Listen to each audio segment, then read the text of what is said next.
Hebreus, capítulo de número 12, verso 14. Hebreus, capítulo 12, verso 14. Se você localizou, irmão, por favor, você coloca de pé. Hebreus 12, verso 14, da palavra do Pai, palavra do Senhor. Se a igreja localizou, diga amém. Então, praticamente todos localizaram. Se você, irmão, está vendo alguém que não localizou, mostre a sua Bíblia para esta pessoa, para que ela possa também ler com você. Diz assim a palavra do Senhor: segui a paz com todos e a santificação, sem a qual ninguém verá o Senhor. Vamos ler juntos agora? Segui a paz com todos e a santificação, sem a qual ninguém verá o Senhor. Que Deus abençoe com a leitura da sua palavra. A igreja pode tomar assento. A irmã Eliane estava falando comigo há pouco. A irmã Eliane, ela participou, junto com a irmã Marta, a irmã Nilda Rangel, do grande coral do Rio de Janeiro, no concurso internacional, não é, Eliane? E no retorno agora, se disse que a irmã Neilda ficou para trás, né?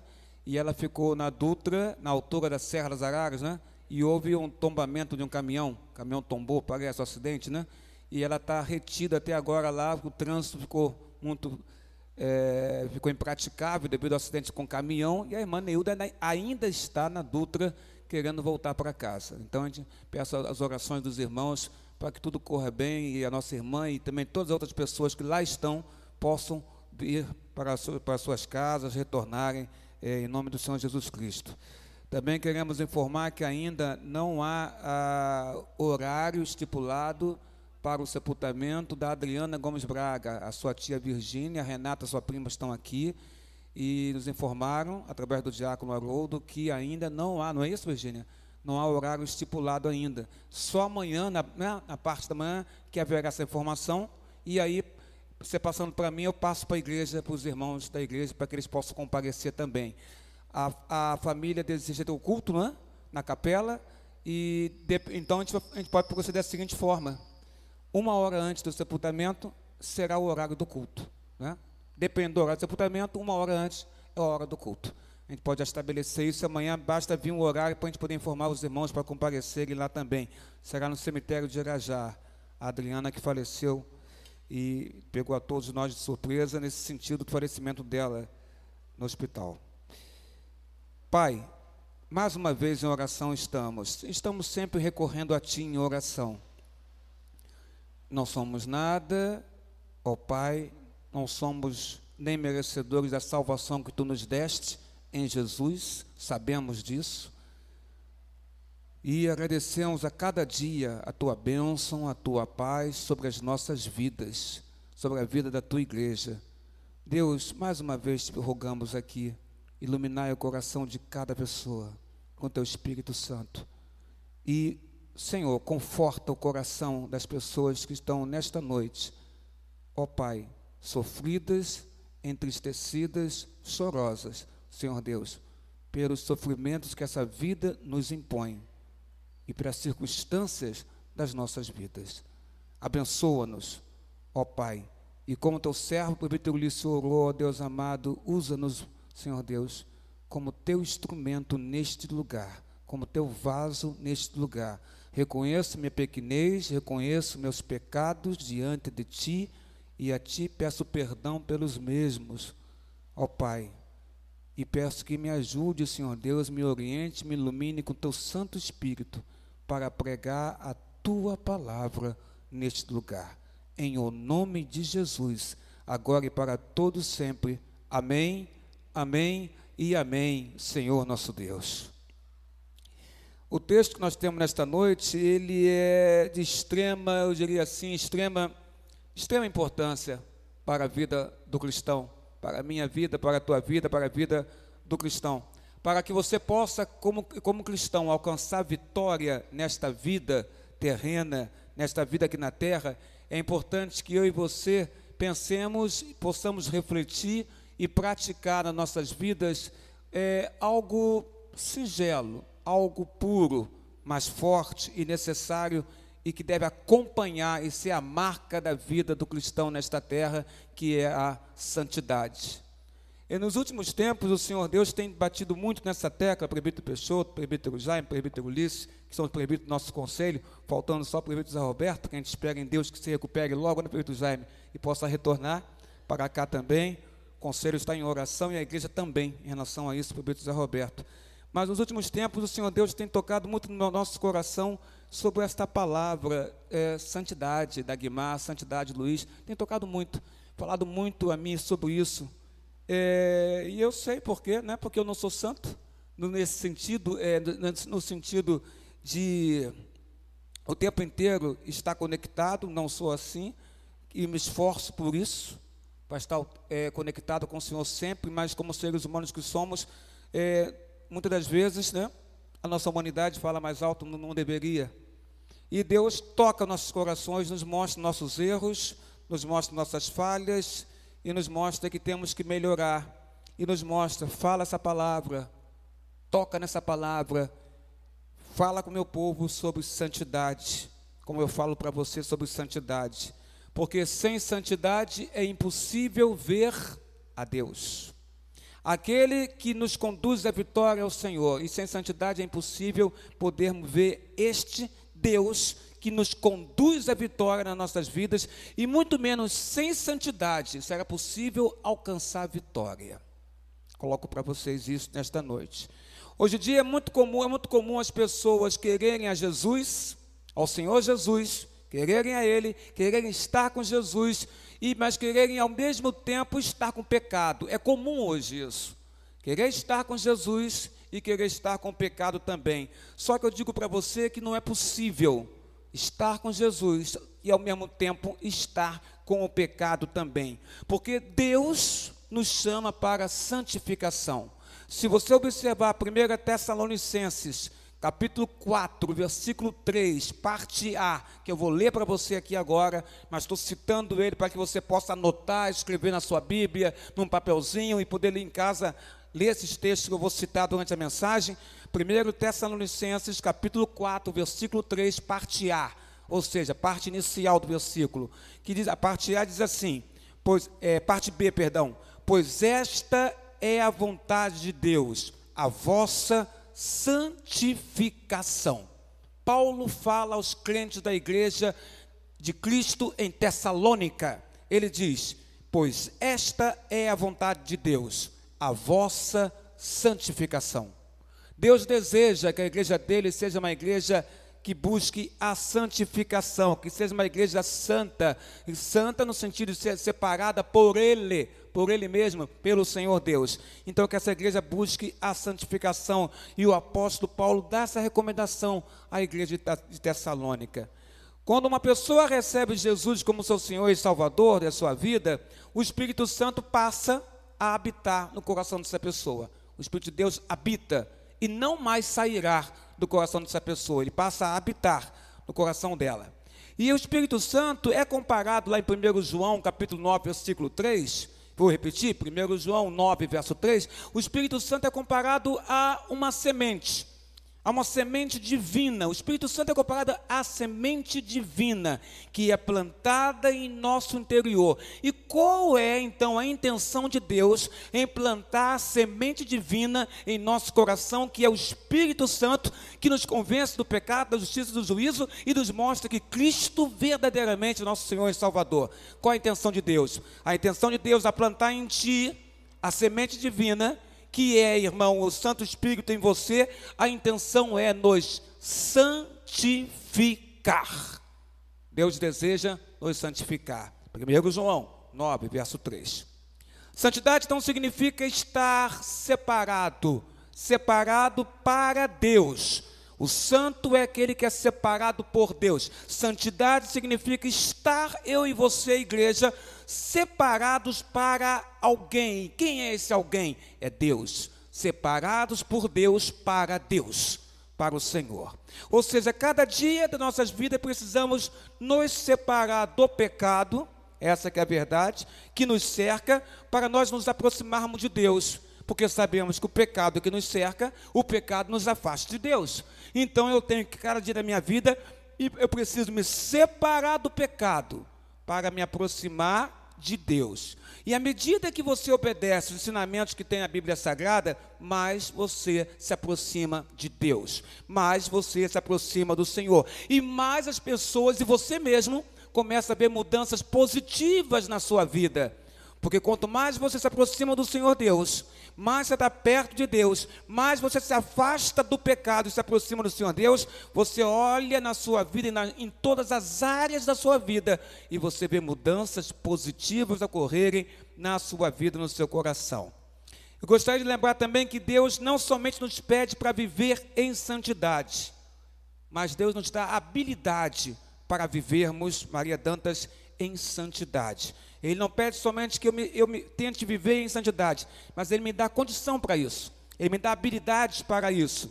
Ele, através do Espírito Santo, nós recebemos uma força sobrenatural, podemos dizer assim, para vivermos em santidade, para vencermos o pecado, através do Espírito de Deus que habita em nós, que habita na igreja. Nós recebemos essa força sobrenatural que nos faz vencer o pecado, irmãos. Mas para isso, você não pode confiar na sua própria força, mas tem que confiar na força que vem de Deus, na força que vem do Senhor. Hoje os cristãos passam a maior parte das suas vidas esperando serem transformados. Essa que é a verdade. Nós, cristãos, passamos a maior parte de nossas vidas esperando sempre nós sermos transformados, mas nós não nos alimentamos espiritualmente, não nos alimentamos para isso. E não tomamos decisões e nem atitudes práticas para fugir do pecado. Eu quero ser transformado, eu quero que Deus haja na minha vida, eu quero que Deus me abençoe e haja de uma maneira tremenda na minha vida, mas eu não me alimento espiritualmente na palavra dEle, eu não me conecto com Ele através da palavra de oração diariamente, buscando a presença dEle, e não tomo atitude, não me esforço, eu mesmo, para tomar atitude, decisões irmãos, práticas, que façam eu fugir do pecado. Não faço nada disso, mas quero que Deus me transforme a cada dia, mas não tomo decisões nem atitudes práticas para fugir do pecado. A parte que é de Deus, Ele faz, mas a parte que é minha, que é sua, nós temos que fazer. E tomar decisões, atitudes para fugir do pecado, isso cabe a nós. Você pode fazer isso, você pode se esforçar por isso, querido irmão. Nós temos esse livre-arbítrio para tomarmos decisões na nossa vida. Você não pode tomar decisões para a salvação, mas uma vez salvo pelo Senhor e o Espírito de Deus em você, você tem totais condições de tomar decisões que façam você fugir da aparência do mal, do pecado. O famoso escritor A.W. Tozer diz assim: santos sem santidade são a tragédia do cristianismo. Tozer diz assim: santos sem santidade é a tragédia do cristianismo. Vamos tentar reparar o que ele quer dizer com isso. Primeiro, quando ele fala santos sem santidade são a tragédia do cristianismo, primeiro eu digo que ele está certíssimo em dizer isso. Segundo, eu digo que santo significa separados por Deus. Quem são aqueles que são separados por Deus? Que são os santos? A igreja. Nós somos aquelas pessoas que foram separados por Deus desta terra, formamos a igreja, o povo do Senhor, a família do Senhor. Mas quando ele fala sem santidade, significa sem uma vida consagrada a Deus. Então vamos traduzir melhor o que ele falou aqui. Santos sem santidade são a tragédia do cristianismo. Ora, a igreja que foi separada por Deus, que não leva uma vida consagrada a esse mesmo Deus, de fato ela vai ser a tragédia do cristianismo. Ela vai ser escândalo para todas as pessoas, porque ela é a igreja, mas não leva e não mostra para as pessoas uma vida consagrada ao Senhor da igreja. Meu amigo, se você é um crente, se você é um cristão, se você tem o Espírito de Deus no seu coração, você tem que ter uma vida consagrada a Deus. Porque se eu não levar essa vida consagrada a Deus, o que vai acontecer é o que esse grande autor falou. Nós seremos a tragédia do cristianismo, porque através de nós haverá escândalos. E quantos e mais escândalos ocorrem? Justamente porque os santos não estão levando uma vida consagrada a Deus. Quantos escândalos encontramos assim? E isto explica então porque o Brasil, considerado um país cristão, ele mais está entre os países mais corruptos e imorais de todos os países. Isso explica porque, apesar do Brasil se considerar um país cristão, formado por pessoas cristãs, nós não estamos levando uma vida consagrada a Deus. E isso causa escândalo. A santidade não pode estar desligada, não pode estar desconectada da nossa vida cristã. Não pode. Se eu sou um cristão, eu tenho que ter uma vida santa diante de Deus. Então eu entendo que a santidade não pode estar desligada, desconectada da minha vida cristã. Uma coisa anda ao lado da outra. Sou cristão, tenho uma vida consagrada a Deus. Busco a santidade, busco a santificação. Ao contrário do que muitos pensam, ser santo não é guardar um monte de regras. Tem gente que pensa isso. Santidade, santificação, ser santo, seria o quê? Guardar regras, normas, preceitos, uma religiosidade, seria isso, ser santo? Né? Ser santo é guardar essas normas relacionadas à minha roupa, relacionados também ao tamanho do meu cabelo. Ser santo seria algo relacionado a eu não usar tatuagem, e muitos esquecem que no Velho Testamento a questão da tatuagem e Deus proíbe, porque essas tatuagens eram realizadas entre povos pagãos, e essas tatuagens nos corpos desses povos pagãos representavam para eles deuses que eles deveriam adorar, e estavam nos corpos deles, os sacerdotes por aí afora. Então essas tatuagens representavam adoração, não ao verdadeiro Deus criador de todas as coisas, mas a deuses pagãos. Então é a questão da tatuagem, da proibição do Senhor Deus no Velho Testamento. Então muitos pensam, ser santo não é ser contra a tatuagem, não é? Ser santo não é ser contra filmes da Disney, ou ser santo é você não deixar de ir à praia, a clubes, ou só ouvir música evangélica. Não, meu amado. Ser santo não é você parar de ir à praia. Então se eu sou santo não posso ir à praia. Se eu sou santo não posso ver filme da Disney, porque filme da Disney mostra Satanás o tempo inteiro. É assim que as pessoas ficam. Filme da Disney o tempo inteiro mostra a figura de Satanás camuflado nos desenhos da Disney. Ou não, eu não posso ir à praia porque a praia não é um lugar para um crente estar. Não, eu só posso ficar só ouvindo música evangélica. Se eu ouvir música popular brasileira, não, isso aí está errado. Não posso ouvir música popular brasileira, nem música clássica, nem qualquer outro tipo de música. Somente música evangélica. Pois eu digo a você que ser santo não é isso. Não é isso. E muitos pensam que é. Ser santo não é viver somente orando e jejuando. Não. Tem muita gente que vive orando e jejuando e não é santo. Porque a boca fala que está cheio o coração. Tem gente, ser santo é ficar orando e jejuando e isolado dos outros. Jesus não nos chama para ficarmos isolados. Jesus nos chama para levarmos o evangelho para todas as pessoas que não conhecem o evangelho. Então não é para ficar isolado.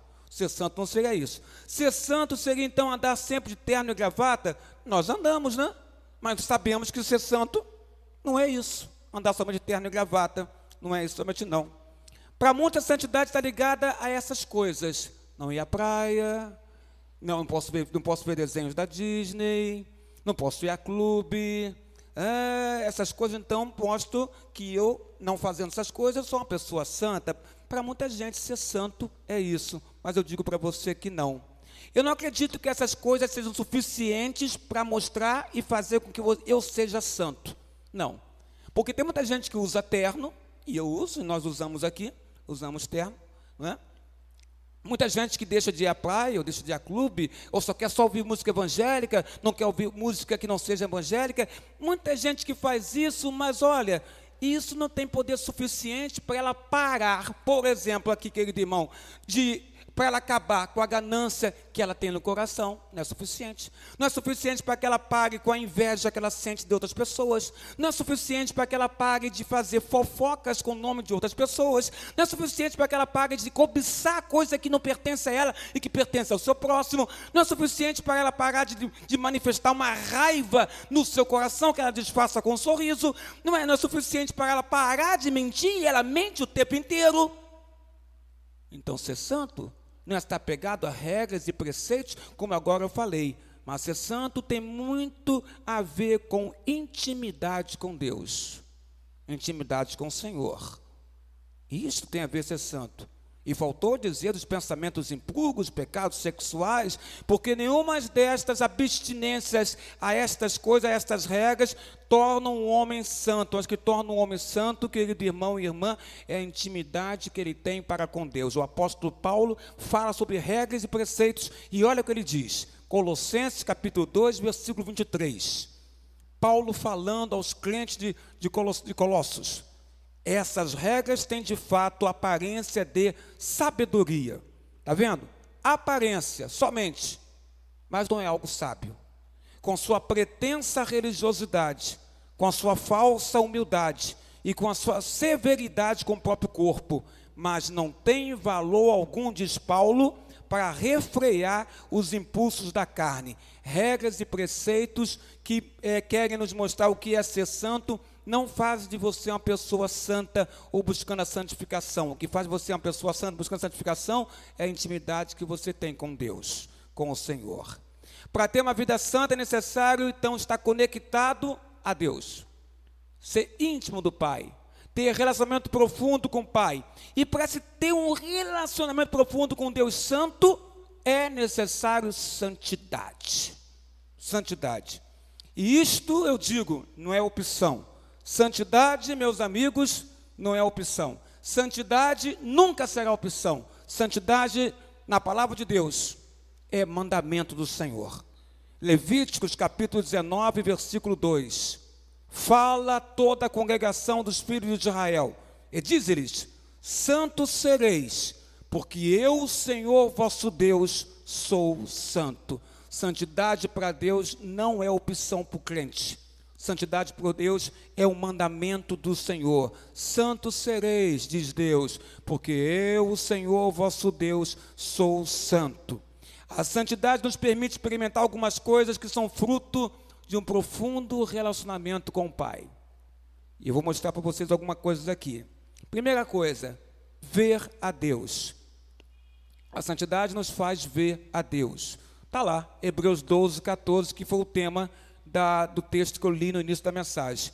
Segui a paz com todos e a santificação, sem a qual, a santificação, ninguém verá o Senhor. Uma das coisas mais excepcionais que a santidade permite ao crente é a oportunidade do crente ver Deus. Querido irmão Gustavo, né? Bom te ver aqui. Mas as coisas mais excepcionais, Gustavo, que a santidade permite a você e a mim, a nós, é a oportunidade de nós vermos a Deus. Aquele que busca ter uma vida santa, ele consegue pelos olhos espirituais ver a Deus. Sei que muitas pessoas que quando leem esse texto de Hebreus 12, 14, pensa que esse texto aqui fala da possibilidade de vermos o Senhor como Moisés viu. Houve um momento da história de Moisés em que ele consegue, mesmo pela fresta, pela uma brecha, ver Deus de costa, ver a glória de Deus. Mas esse texto não quer falar sobre isso, sobre essa questão de Moisés ter visto Deus.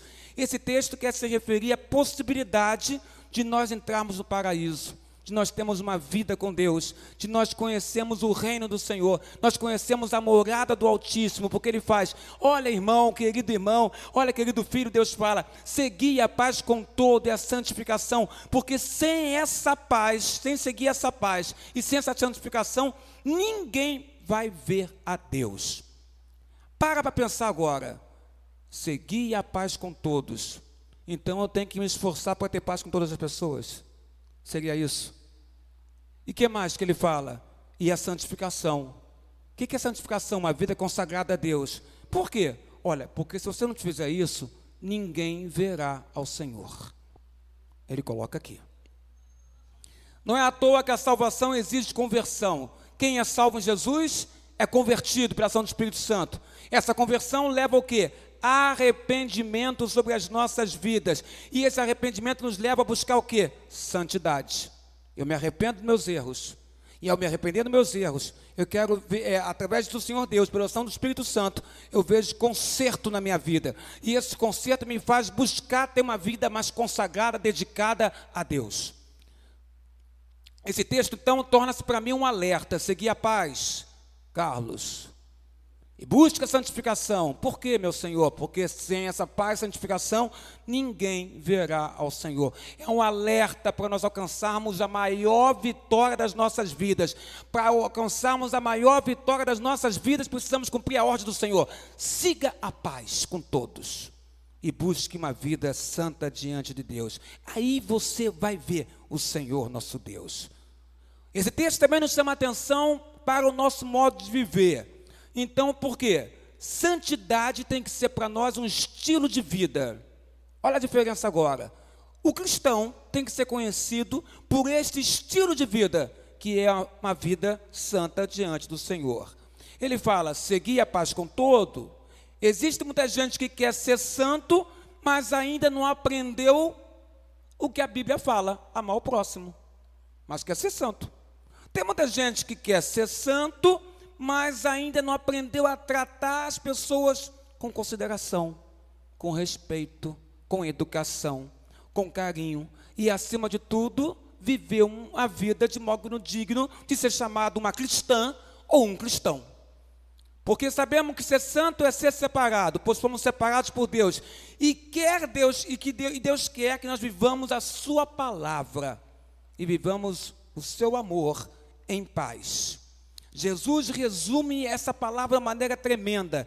Lá em Mateus 22, do 37 ao 39, ele resume da seguinte forma: amar a Deus sobre todas as coisas e ao próximo como a nós mesmos. Aquele que é santo, que é consagrado a Deus, ele ama a Deus sobre todas as coisas e procura amar o seu próximo como a ele mesmo. O aspecto para ter uma vida santa, o primeiro aspecto da vida santa, nós falamos aqui, é você ver Deus pelos olhos espirituais, mas o segundo aspecto é você falar face a face com Deus. Moisés fez isso, Êxodo 33, 11, eu vou ler aqui para você. Moisés, diz a Bíblia, foi da seguinte forma: e falava o Senhor a Moisés face a face, como qualquer fala com seu amigo, depois tornava-se ao arraial. Mas o seu servidor, o jovem Josué, filho de Num, nunca se apartava no meio da tenda. Mas Moisés falava a Deus face a face. Uma das maiores dádivas da santidade é você poder falar com Deus face a face. Moisés falava. A dádiva da santidade é você ter acesso a Deus através de Jesus. Você consegue falar com Deus através do nome do Senhor Jesus Cristo. Falar face a face com Deus é ter a certeza que você está diante da presença dEle. Você fecha seus olhos, você começa a orar, você começa a falar com Deus em nome de Jesus Cristo e você percebe a presença de Deus na sua vida. Moisés falava com Deus e quando descia do monte, diz a palavra do Senhor Deus, no Velho Testamento, o rosto de Moisés resplandecia. E esse resplandecer simbolizava a presença de Deus na vida do homem chamado Moisés. Ele falava face a face com Deus. Jesus Cristo nos concede também esta honra e esta oportunidade. Nós podemos, irmã Sônia Moreira, falar com Deus através de Jesus. Podemos nos conectar a Deus através de Cristo. Podemos sentir a presença de nossas vidas através do Senhor Jesus Cristo. Mas muitas pessoas estão banalizando as oportunidades que Deus nos dá. Qual oportunidade? Falar com Ele através de Jesus. Estão banalizando essa oportunidade, porque as pessoas querem usar Deus como uma pessoa apenas para desabafar. Eu estou com problemas, aí eu me achego a Deus para desabafar com Deus, somente isso. Então as pessoas querem usar Deus como aquele que vai ficar ouvindo as suas mágoas, seus lamentos e as suas lamúrias. Deus não é somente para ficar ouvindo nossas lamúrias, irmãos e irmãs e queridos amigos, mas o Senhor Deus é muito mais do que ter ouvidos para as minhas angústias e as minhas lamúrias. Porque depois que as pessoas falam suas angústias, lamúrias para Deus, e Ele escuta o que elas têm a dizer, elas saem dali e não escutam o que Ele quer dizer para elas, porque elas estão mais interessadas em contar o que está passando com elas. Elas contam, Deus ouve, e quando chega a hora de Deus falar com essas pessoas, elas se afastam. Porque o que elas queriam era justamente somente falar do que está acontecendo com elas. Fale do que está acontecendo com você. Mas permita que o Senhor Deus também, quando você terminar de falar o que você quer falar, permita que Deus fale ao seu coração também. Porque com certeza Ele tem muito a falar ao seu coração. Ele quer te ouvir, mas Ele quer falar também ao teu coração. Aquele que busca Deus, e Moisés fazia isso, Moisés tinha com o Senhor, era algo especial. Por quê? Moisés, ele falava com Deus, mas Moisés ouvia o que Deus também tinha a dizer a ele. Aí eu digo que Moisés tinha com Deus era especial, porque Moisés não estava interessado somente em falar com Deus, mas Moisés queria ouvir o que Deus tinha a falar com ele. Quando você está interessado em ouvir o que a pessoa tem a falar com você, isto mostra que você quer ter uma intimidade com essa pessoa. Porque para você não é somente você falar e sair, mas é você falar e você parar para ouvir. Há um diálogo, há um concerto, há um acordo, há uma anuência entre vocês dois. E haverá então a partir daí intimidade. Porque tanto eu ouço ela falar, como também ela me escuta também. Aquilo que eu quero falar para com ela. Moisés era assim, Moisés falava com Deus, Moisés ouvia o que Deus tinha a dizer, Moisés descia o monte e falava com o povo o que Deus falou para ele lá no monte. E ele contava para o povo. Havia entre Moisés e Deus uma intimidade. O rosto resplandecia, mostrando a intimidade de Moisés com Deus. Há uma intimidade entre eles, há um diálogo, há um relacionamento, havia conversa. Deus falava, o profeta ouvia. E isto impactou a vida de Moisés, a intimidade que ele tinha com Deus. E ele então viu a glória do Senhor, ainda que por um instante, um mínimo instante, mas ele viu a glória do Senhor. Por uma fresta, por uma rocha, ele viu a glória do Senhor. E a diferença está notada no semblante do profeta, que resplandecia. Irmão amado, seja transformado pela manifestação da glória de Deus em você. Tenha intimidade com Deus. Mas lembre-se, intimidade com Deus que é santo, Maria Paim, exige também em nós santidade. Se eu quero ter intimidade com Deus que é santo e puro, e eu quero, nós queremos, somos a igreja dele, isso quer dizer também que isso vai exigir de mim, em relação a ele, santidade, santificação. Então, os aspectos da santidade, eu posso falar com ele através de Jesus Cristo, eu posso vê-lo através dos olhos espirituais, e eu posso entrar na sua presença. Está lá em Êxodo, capítulo 3, versículo 5, quando a Bíblia fala no Velho Testamento, Deus fala a Moisés e disse: não te chegues para cá, tire os sapatos dos teus pés, porque o lugar em que estás pisando, Moisés, é terra santa. Deus fala a Moisés naquele momento da sarça ardente, e ele fala: tira o sapato dos teus pés. Por quê? Porque o lugar onde está pisando é terra santa. E por que aquele lugar onde Moisés estava pisando é terra santa? Porque Deus está presente. Onde Deus está presente é terra santa para nós. É terra santa. Por que tirar os sapatos? Seria uma analogia, uma comparação, algo assim? Tirar o sapato significa que embaixo do nosso sapato está a sujeira das pisadas que nós damos na terra. Não é assim? Então ele fala: tira os sapatos, porque os seus sapatos, pelas pisadas que você já deu, estão sujos, Moisés. Então, se você está diante de mim, está numa terra santa, porque eu estou presente, tira os sapatos, fique descalço. E Moisés então teve que tirar os sapatos, porque estava diante de Deus. Porque aquele que está diante de Deus tem que ter os pés limpos, e não sapatos sujos, mas pés limpos. Se eu quero estar diante de Deus, se eu quero buscar uma vida santa, eu tenho que ter meus pés limpos, me esforçar para que meus pés estejam limpos, para eu poder estar diante da presença desse Deus que exige de mim santidade. E eu tenho que buscar essa santidade. É isso que Deus ensina a Moisés, quando Moisés está presente na sarça ardente: tira essas sandálias, tira os sapatos, porque eles estão sujos, e o lugar onde você está é terra santa, Moisés. Eu estou aqui. No tabernáculo havia um lugar chamado Santo dos Santos. Quem podia ficar naquele lugar? O sumo sacerdote. Era o único que podia passar pelo véu que separava. O povo não podia passar naquele lugar chamado Santo dos Santos. Tinha um véu separando. Então só o sumo sacerdote era puro o suficiente, ou tinha o título suficiente para entrar ali dentro. O povo não. Jesus veio. Jesus morre na cruz. E o véu então do santuário é rasgado. Com isso significa o quê? Todos nós agora podemos chegar à presença de Deus. Jesus te concede essa maravilhosa oportunidade de você se achegar a Deus, de poder você estar diante de Deus, de você poder buscar essa santidade diante do Senhor nosso Deus. Um outro texto é o que fala do andar com Deus. Eu gosto muito desse texto porque fala de Enoque. Está em Gênesis 5, verso 21 a 24, para você que está anotando aí. Gênesis 5, verso 21 a 24, diz de um homem chamado Enoque.